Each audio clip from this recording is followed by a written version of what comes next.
Tired of your Word document having huge gaps at the top and bottom?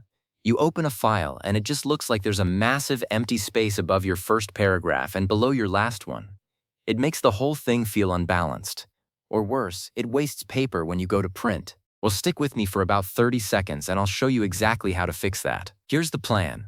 I'm going to walk you through the Layout tab, show you where the margin settings are hiding, and then we'll customize those top and bottom values to fit your content perfectly.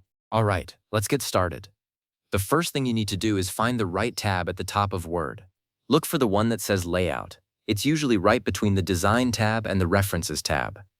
Go ahead and click on that. Once you do, you'll see a whole new set of options appear in the ribbon below. This is where all the page setup magic lives. Now that you're on the Layout tab, you want to look for a button that says Margins. It's usually the very first button on the left side of that ribbon.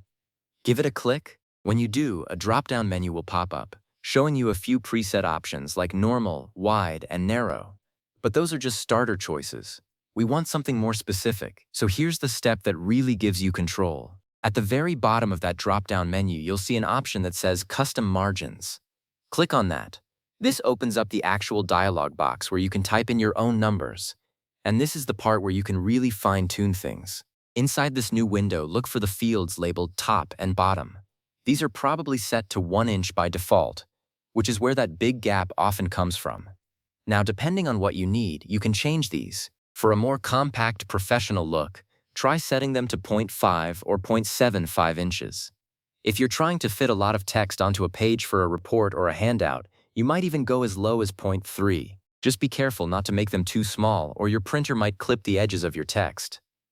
Type your new values directly into those boxes. Once you've got your numbers set exactly how you want them, go ahead and click the OK button at the bottom of the window. It will apply the change instantly.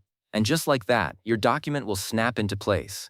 All that extra white space at the top and bottom will be gone, and your content will look a lot more polished. And that's really all there is to it. By taking just a minute to open that Custom Margins dialog, you've gone from being frustrated with awkward spacing to having complete control over exactly how your document looks. Play around with different values depending on what you're working on, and you'll never have to worry about those big gaps again.